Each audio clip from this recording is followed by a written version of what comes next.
Hello students, today we learn about our goals, rights and duties. Let's start reading of lesson number 15. हमने अपने national symbols के बारे में पढ़ा था. हमने देखा था कि हमारी इंडिया के कुछ नेशनल सिंबल्स हैं. उसी तरह हमारे इंडिया का एक कॉन्स्टिट्यूशन भी है, हमारा संविधान, जिसमें हमें कुछ राइट्स, हमें हक मिले हैं. हर एक ह्यूमन बीइंग को, हमारे जितना भी इंडियंस हैं उनको कुछ राइट्स गिवन है और साथ ही साथ उनकी ड्यूटीज़ भी और हमारे गोल्स भी कि हमें क्या करना है, हम क्या कर सकते हैं और हमें क्या करना चाहिए. ये सब हमारे कॉन्स्टिट्यूशन में ही गिवन है. तो let's start reading. The British ruled over our country for many more than 200 years. कि ब्रिटिश रूल, अंग्रेज़ों ने हमारी कंट्री पर कितने साल राज किया? 200 साल से भी ज़्यादा साल उन्होंने हमारी कंट्री पर राज किया. After a long freedom struggle, काफ़ी मेहनत के बाद हमने अपनी आज़ादी को पाया है. Our country become independent on 15 August. और हमारी कंट्री जो है वो आज़ाद हो गई थी कब? 15 अगस्त 1947 में. The immediate task before our leaders was to form a government. जैसे ही हम आज़ाद हुए, सबसे पहले हमारे जो नेता थे, उस टाइम के हमारे नेता थे, उन्होंने क्या किया? अपनी गवर्नमेंट बनाई. क्योंकि हमारे कंट्री को चलाने के लिए गवर्नमेंट बहुत ज़्यादा ज़रूरी थी. पहले गवर्नमेंट किसकी थी? ब्रिटिश गवर्नमेंट थी. तब उसके बाद जब हम आज़ाद हो गए तो हमारे ही नेता, हमारे देश के नेता ने अपनी गवर्नमेंट बनाई. For this purpose, a constituent assembly was set up in 1946. और गवर्नमेंट बनाने के लिए हमने 1946 में ही एक कॉन्स्टिट्यूएंट असेंबली को बनाया था. A set of guidelines. Constituent assembly क्या थी? उसने क्या चीज़ हमने बनाई थी? कॉन्स्टिट्यूशन. और कॉन्स्टिट्यूशन क्या है? A set of guidelines and rules were prepared by the constituent assembly. किस कॉन्स्टिट्यूएंट असेंबली ने? कॉन्स्टिट्यूएंट असेंबली क्या थी? कुछ लोगों का ग्रुप था जिन्होंने देश के लिए, हमारी पूरी जितनी भी पॉपुलेशन थी, सभी लोगों के लिए कुछ नियम बनाए, कुछ कानून बनाए और कुछ उन्हें हक दिए हमारे इंडिया की डेवलपमेंट के लिए. और उसको क्या नाम दिया? उसको, उसी गाइडलाइन को हमने क्या नाम दिया है? Constitution. This was called the constitution. This constitution was adopted on 26 January 1950. और ये कॉन्स्टिट्यूशन हमने कब अडोप्ट किया? 26 जनवरी 1950 में. इसीलिए हम 26 जनवरी को रिपब्लिक डे के रूप में बनाते हैं, क्योंकि उस दिन हमारा संविधान, कॉन्स्टिट्यूशन लिखा गया था. Thus, to mark this occasion, we celebrate 26 January as the republic day every year. क्योंकि एक देश के लिए उसका खुद का संविधान बनना, खुद का संविधान लिखा जाना बड़े ही गर्व की बात होती है. और इसीलिए, क्योंकि संविधान सिर्फ वो कंट्री लिखती है जो आज़ाद होती है, जिसको किसी और देश के रूल्स नहीं फॉलो करती जो कंट्री, उसके खुद के नियम होते हैं. तो ये हमारे लिए गर्व की बात थी और इसीलिए हम अपने रिपब्लिक डे को सेलिब्रेट करते हैं. 26 जनवरी को हम रिपब्लिक डे के रूप में सेलिब्रेट करते हैं. अंडरलाइन करेंगे हम कि a set of guidelines and rules were prepared by constitution assembly is constitution. ये हमारे कॉन्स्टिट्यूशन की डेफिनेशन बनेगी. कब अडॉप्ट किया था हमने? 26 जनवरी 1950 को. 26 जनवरी की आपको ये पिक्चर्स यहाँ पर गिवन है इस पेज पर. ठीक है. नेक्स्ट हमारे जो हैं गोल्स. क्या मेन मोटिव थे हमारे इस कॉन्स्टिट्यूशन के? क्या चीज़ माइंड में रख के इसको बनाया गया था कि हमें कहाँ तक पहुँचना है? The Indian constitution is written document. ये एक लिखित डॉक्यूमेंट है. ऐसा नहीं था कि सिर्फ बोल दिया कि आपको ये हक मिले हुए हैं, ये आपकी ड्यूटीज़ हैं। ये प्रॉपर एक डॉक्यूमेंट, एक बुक है जिसमें ये सब चीज़ें मेंशन है, लिखी गई हैं। It lays down the powers of the government. उसमें गवर्नमेंट की भी पावर मेंशन है कि एक गवर्नमेंट क्या कर सकती है। The preamble is an introduction to the constitution. हर एक उस पर एक कॉन्स्टिट्यूशन की इंट्रोडक्शन पेज गिवन है। It lays the aim and purpose of the constitution.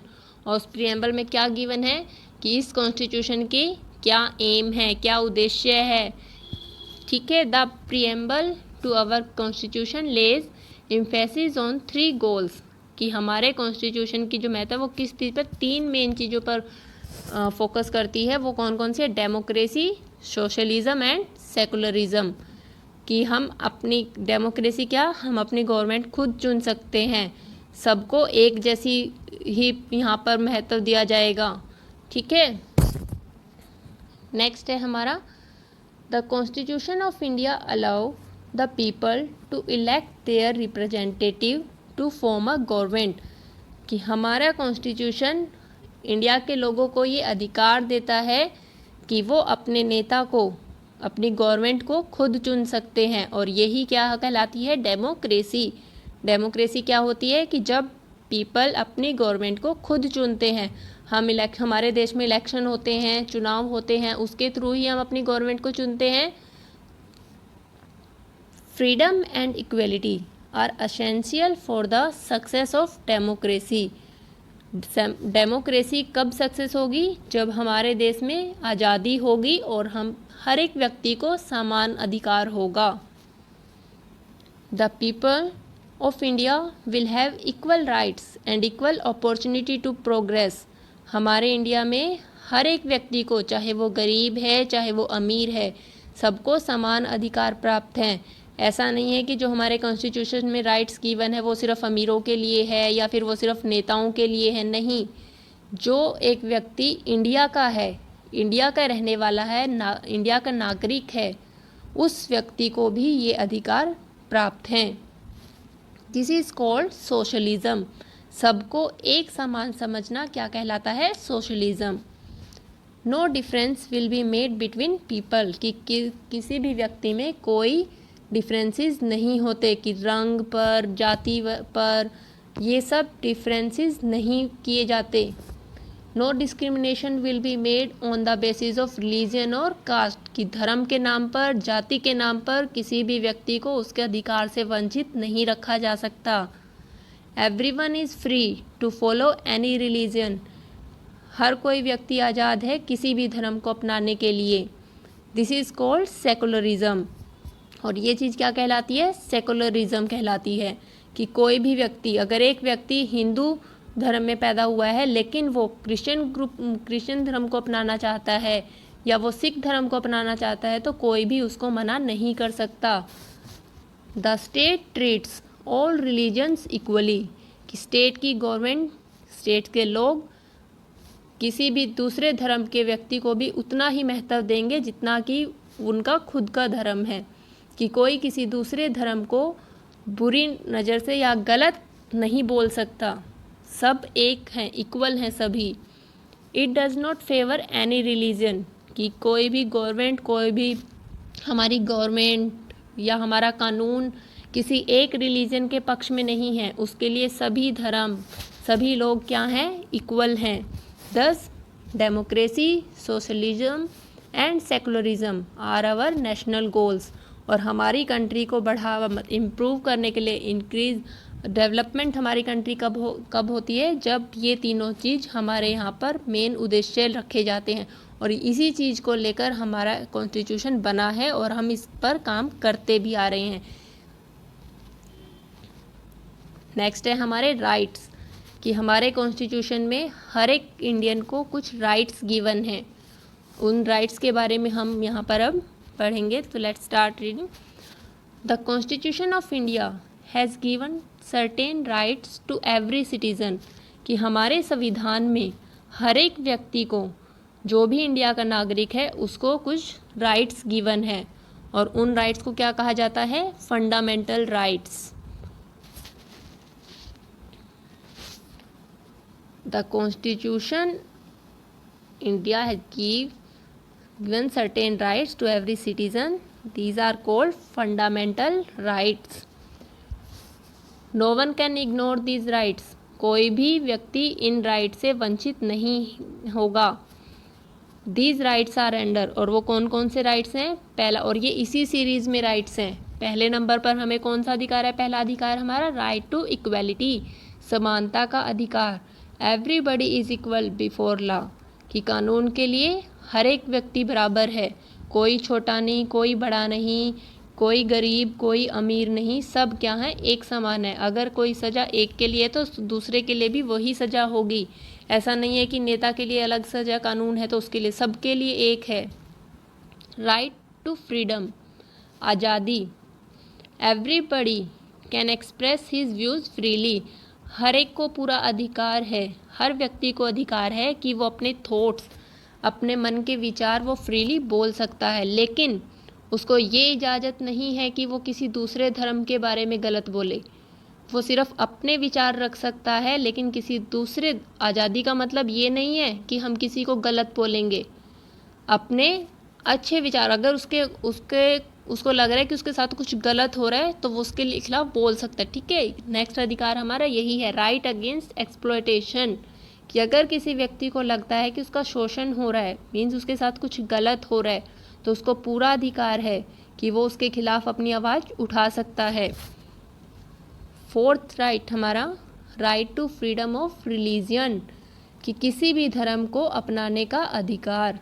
Everybody can preach and follow religion of his choice, कि कोई भी व्यक्ति अपनी इच्छा अनुसार, अपनी मर्जी के अनुसार किसी भी धर्म को अपना सकता है.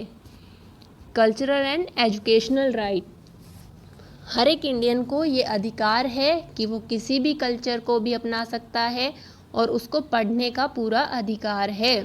कोई भी व्यक्ति किसी दूसरे व्यक्ति को ना ही उसकी शिक्षा से वंचित रख सकता है और ना ही उसको किसी भी कल्चर को अपनाने से रोक सकता है.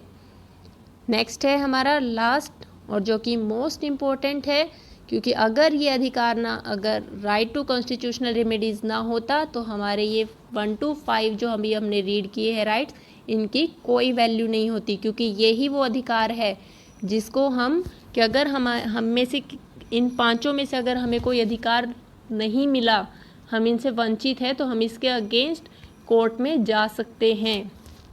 Our fundamental rights can not be restricted और टेकन अवे, कि कोई भी हमसे हमारे ये अधिकार नहीं छीन सकता.